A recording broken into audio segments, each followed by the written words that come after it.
Hello everyone, welcome back to the channel. Before I get started today talking about the red-haired giants of ancient China, I just want to briefly talk about an article I just saw on the internet. The article features, what is it, 20 million, they found 20 million 20-inch eggs under the ocean near an underwater volcano. And the scientists think these might be some sort of reptile eggs, right? And they have no clue what animals this belongs to. Obviously, to current science, we don't know of any 20 inch long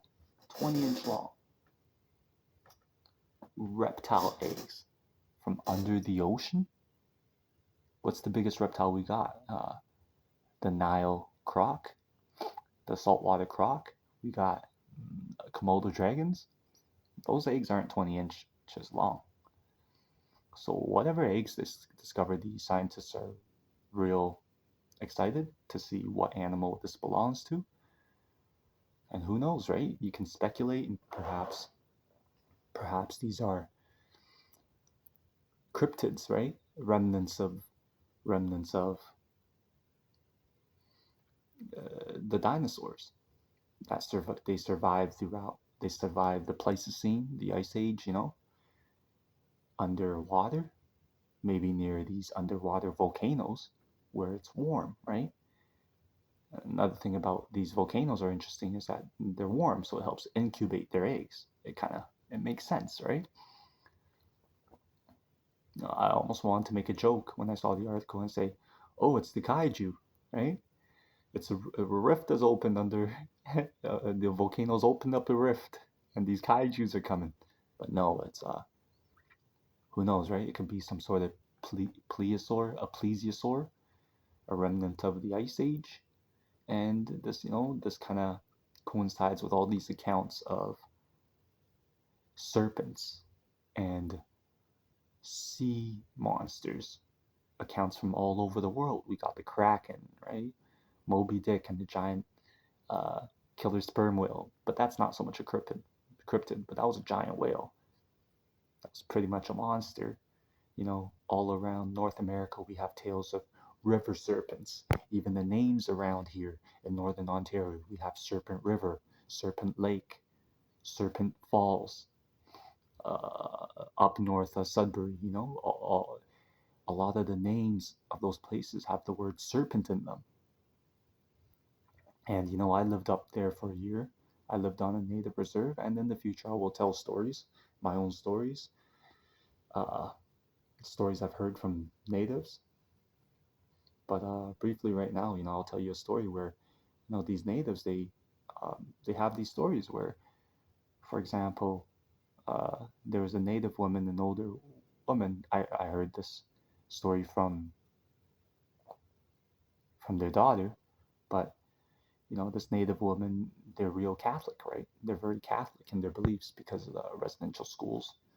So for an old native person with a Catholic background to talk about river serpents and these type of things like Sasquatches and stuff, that's very uncommon because their whole life they've been living as Catholics, as devout Catholics. So they reject their native traditions, their native faith, their spiritualities, their belief in their native lore, like Wendigo, Sasquatch, serpents, right? And this woman that I'm talking about has an account of seeing a river serpent with, almost like a crocodile, right? Maybe a longer neck, slide off a rock as she approached the river. It slid off a rock and into the water, almost like when you go to the bank of a river or lake and you see the snappers, the snapping turtles and the red-eared sliders or whatever, they slip into the water, right? They're afraid of us. They want to be undetected, right? And when I hear natives living in their own environment, in their own reserves, with no reason to lie about something like this, they're Catholics. They don't want to hear this stuff. When you hear these accounts from people like this, it makes you really think, it makes you think. And I have another story of encounter with a native man while I was working up there, and that's a story about a Sasquatch, but that's for another video. Anyways, this has gotten way too long. 5 minutes. I'm talking about river serpents and stuff. But let's get into the topic here. It won't be a long video. I'm just trying to spew some information out there so in the future I can use what I've told you if you retain the information, and I can help you connect these dots, right? We're talking about giants from all over the world. So we're going to start with where I was born in China. And this occurs in Western China. I've never been there before. I want to go. Um, and then later episodes, I'm gonna stick to China for a bit. There's the hybrid man I'll talk about in a later video, and there's also accounts of giants fighting in the Chinese army back in the day, right? And these aren't like the Potsdam giants. These are like these are giants that fought in these armies for China, or whatever kingdom ruled China at that point. So during the early 20th century, European explorers began discovering mummies in the arid Tarim Basin in northwestern China. So I believe that's in Xinjiang, northwestern China. It's all desert there. That's why it's arid in the Tarim Basin.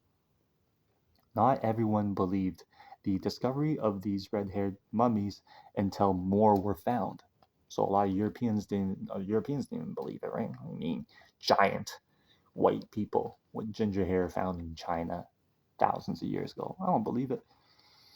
But more were found. So in the Gumugu Cemetery, over 42 graves were discovered, dating back 2100 to 1500 BC. So 2,100 years before Christ and to 1,500 years before Christ. And these were discovered in 1979, a long time ago. That was during the time of discovery, right? Europeans were sailing all over the world, colonizing the world, and discovering a lot of things all around the world. It was an age of discovery. White people, these mummies were white people.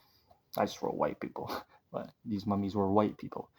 The oldest being Lu Lang, the Lu Lang beauty, who died about 3,800 years ago. So 3,800 years ago.